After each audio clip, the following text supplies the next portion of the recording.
Hartlik welkom weer vandag op hierdie 40 dae reis.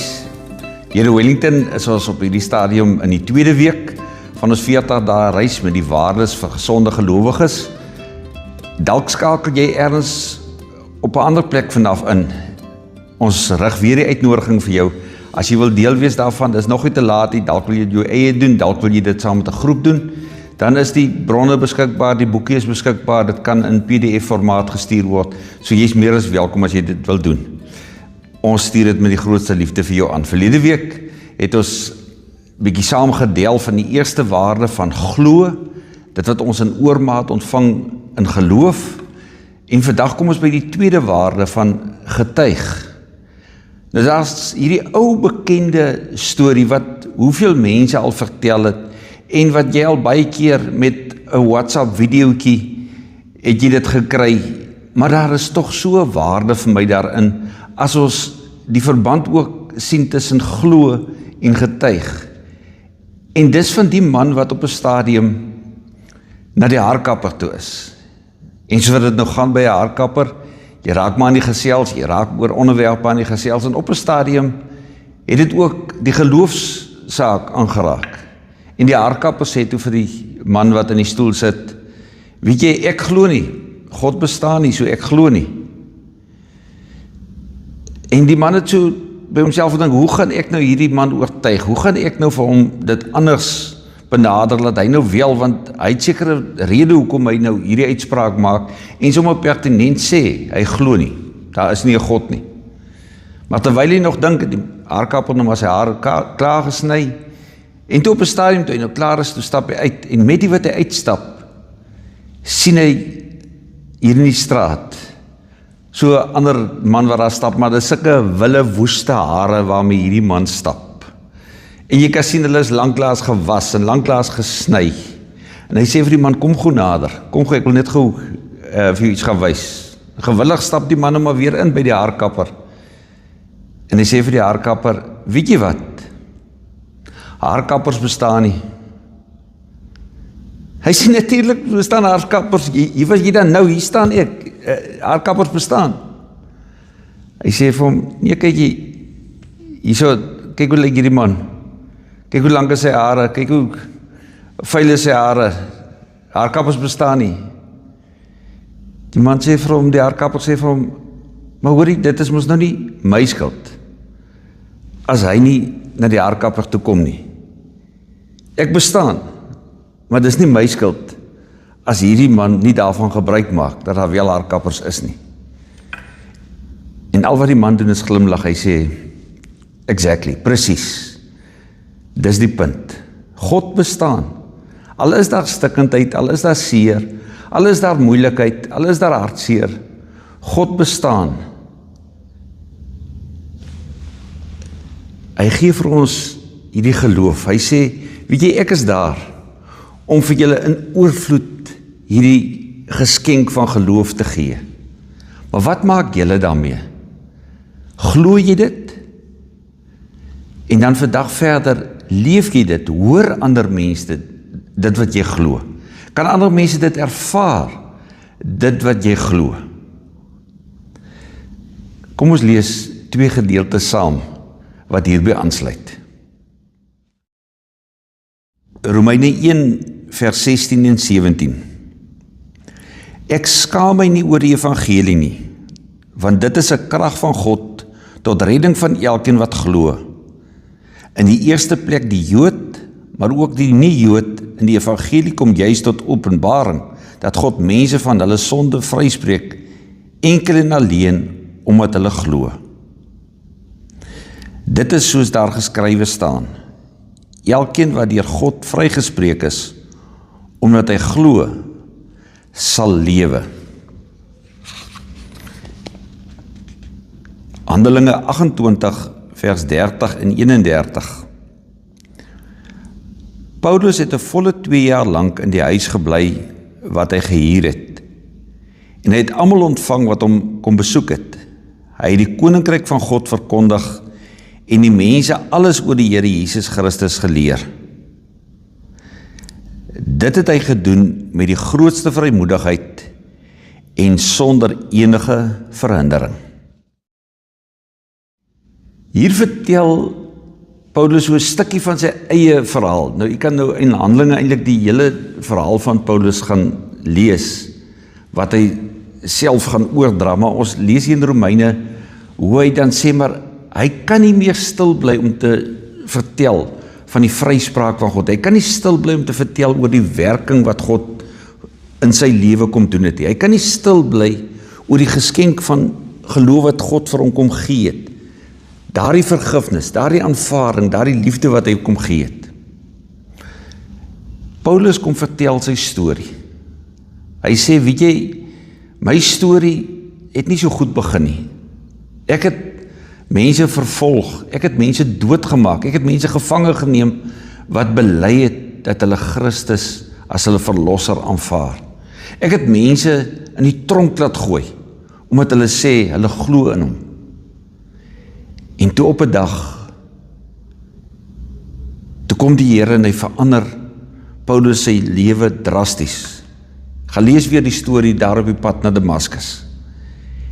En hoe hy eers blind geword het van daardie helder lig.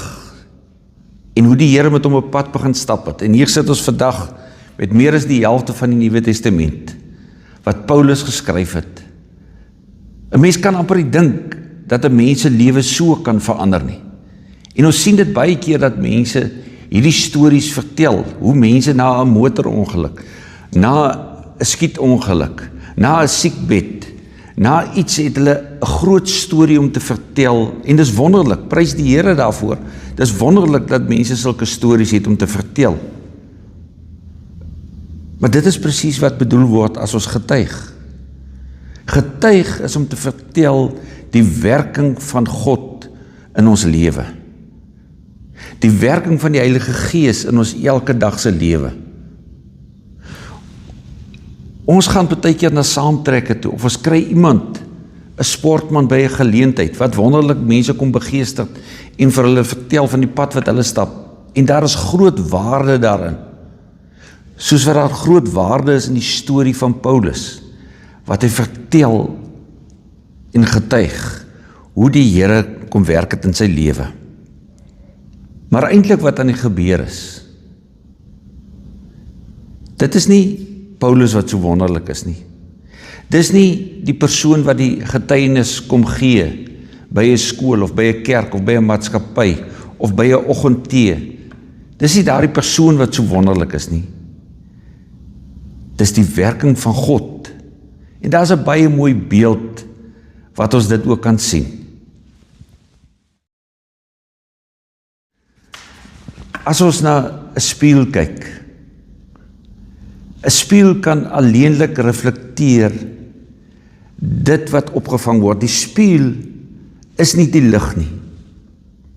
Die spieël is nie die lig. As ons hierdie spieël in die son gaan hou, dan weet ons almal, ons het al gespeel as kinders ook, daarmee dan kyk jy hoe ver jy met 'n spieël kan lig in daardie donkerste hoekies van 'n berg, of in iemand se oë, of wat dit ook al mag wees.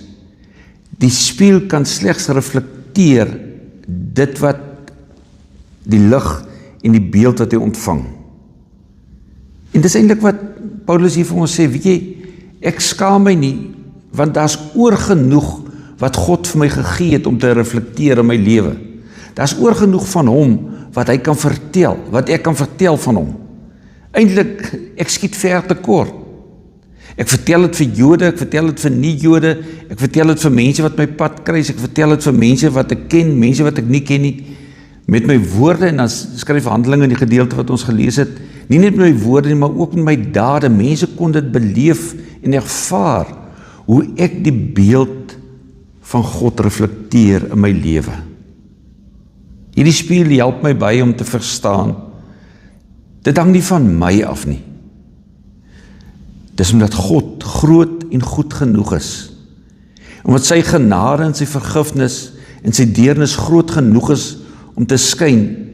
Ek word eintlik maar net geroep om as gesonde gelowige dit te reflekteer. Dit wat ek van hom ontvang.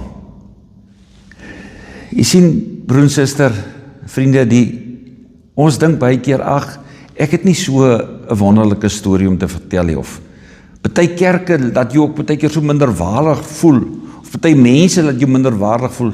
Nee, jy het nou nie so wat wonderse getuienis nie.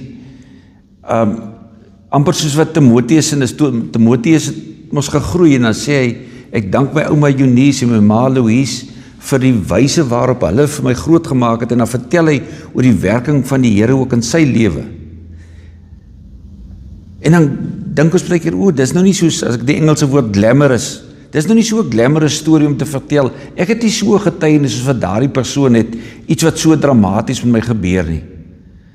Maar dis nie waarvoor ons geroep word nie. As gesondige gelowiges word ons geroep om die heel dag oral waar ons gaan, op die kleinste, op die geringste, die vreemdste plekke, net God se beeld te reflekteer, te laat skyn. Augustus maand, soos wat jy al baie gehoor het ons die laaste paar jare die gebruik dat 40 dae in Wellington is. Dis nou al so 'n kerklike tradisie begin word, wat almal na uitsien. Saam met Augustus maand weet ons ook is interskole. Dis 'n groot gebeurtenis hier in die Boland, ek weet in baie ander skole reg oor ons land. Daardie interskole geleentheid wat tussen twee skole is, verskillende sportsoorte. Maar daar's nog 'n groot geleentheid by ons skole, en dit is ope dae. Party van ons skole het ope dae, ander het nie ope dae nie, maar baie van hierdie skole het 'n ope dag. En dan kom potensiële leerlinge van byvoorbeeld verskillende laerskole, kom besoek hulle hierdie betrokke hoërskool. En dan kyk hulle wat aangaan in die skool, hou hulle van die manier hoe dinge gedoen word, watter sportsoorte is daar, wat is daar op kultuurvlak wat gedoen word, hoe word die akademie bestuur, als word dan aan hierdie kinders voorgehou, en dan kan die laerskoolkind besluit, wil hy vir hierdie skool aansoek doen of nie. Wat soms maar opmerklik is by baie van die hoërskole, en dis wonderlike mens moet mos nou prestasies hê, maar hoe daar die goeie voetjie voorgesit word, en hoe die trofees uit die kas uitgehaal word, en hoe al die prestasies voorgehou word, van hoe goed en hoe wonderlik elke skool net is. En dat ek al baie keer, soms so 'n stukkie moedswilligheid, dan vra ek vir van die onderwysers wat te doen het met die ope dag, dan sê ek vir hulle, weet jy, my kind doen glad die sport nie. My kind is glad nie akademies aangelê nie. My kind kan nie sing nie, ek skets 'n donker prentjie eintlik. Wat kan julle opset vir my kind bied?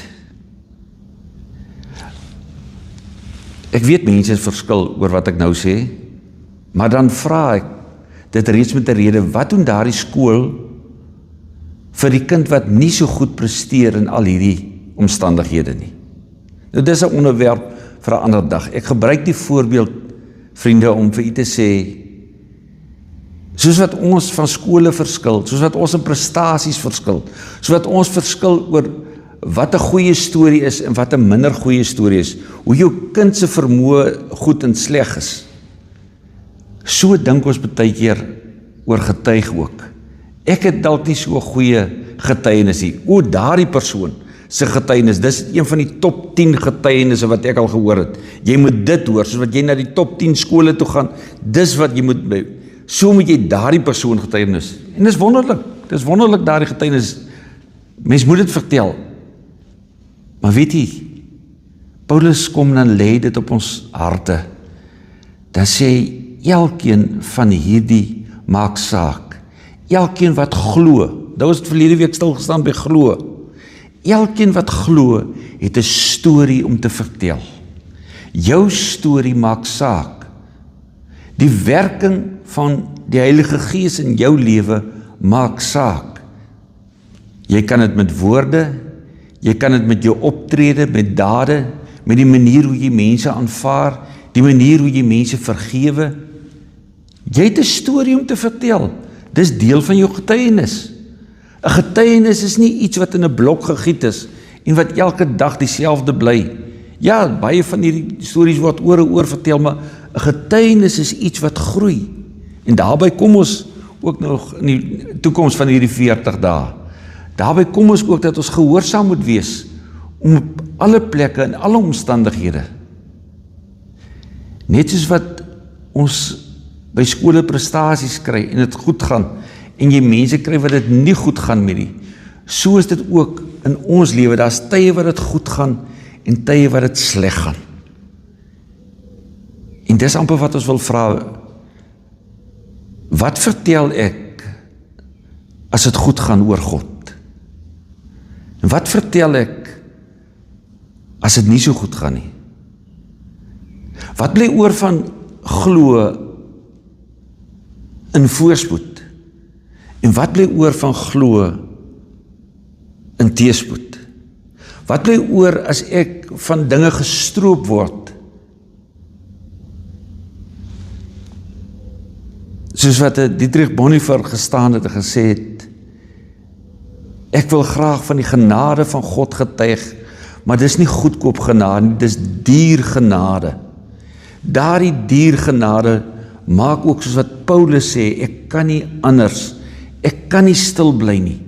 Dis duur genade wat vir my gegee is.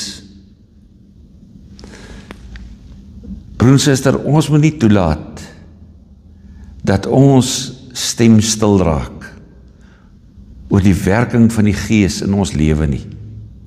Hy gee vir ons soveel geleenthede, soveel kanse in die lewe om dit te doen. Ek was nou die dag reeds by een van die interskole se big break, soos hulle sê, en die sportman wat daar gepraat het gesê, hy wil net een woordjie vir daardie leerlinge gee. Geleentheid. En dit was aanvanklik vir my vreemd gewees, maar toe ek later besef, ja, geleentheid. Gebruik elke geleentheid. Soms kry jy net die een geleentheid. Soms kry jy meer geleenthede. Geleenthede om 'n verskil te maak, om van God se genade te getuig. Baie keer as dit vakansietyd is, dan sit van die families of die gesinne,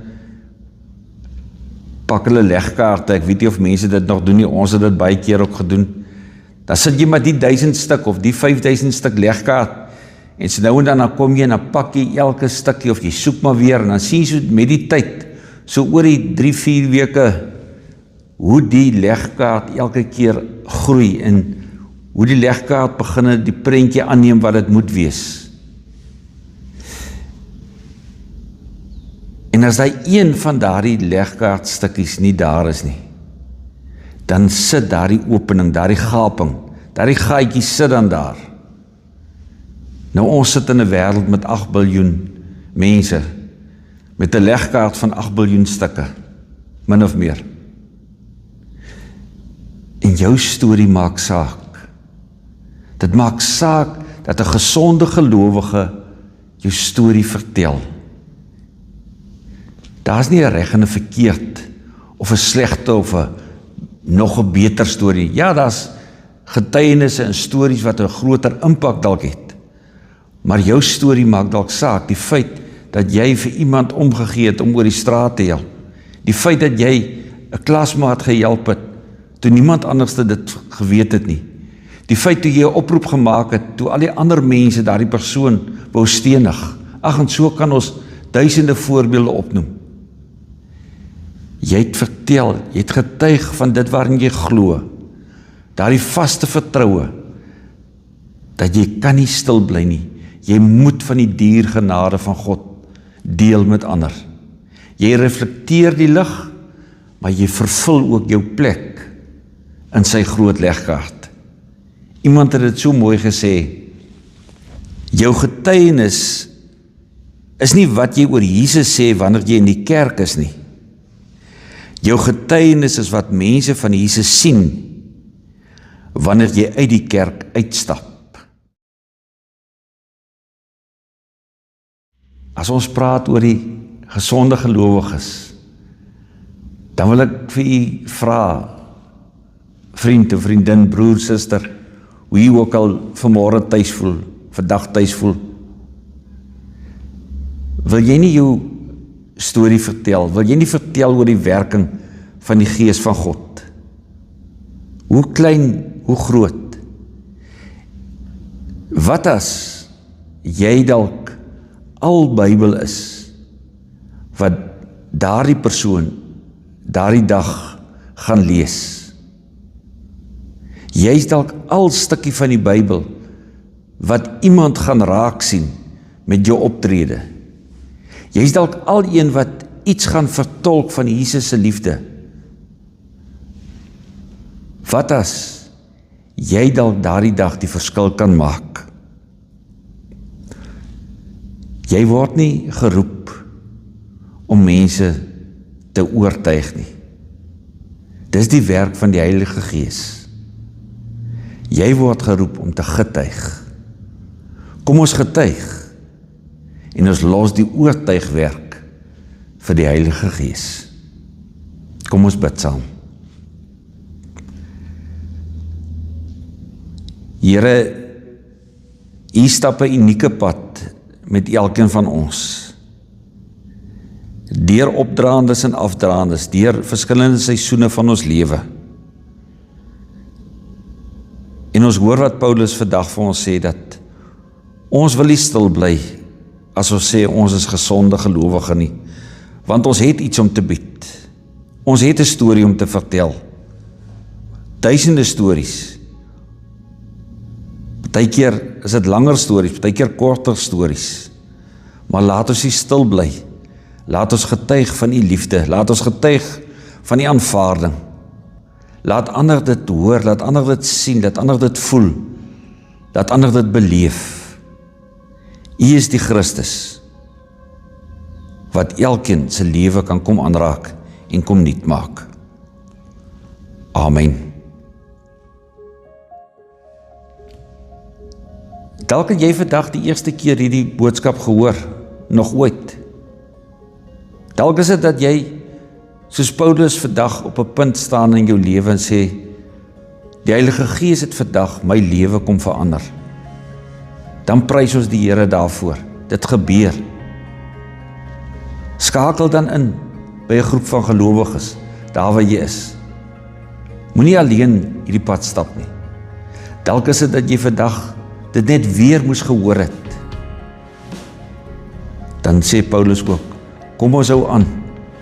Kom ons gaan voort. En ons hardloop hierdie wedloop saam tot die einde toe. Mag u 'n geseënde tyd verder beleef. Tot volgende keer.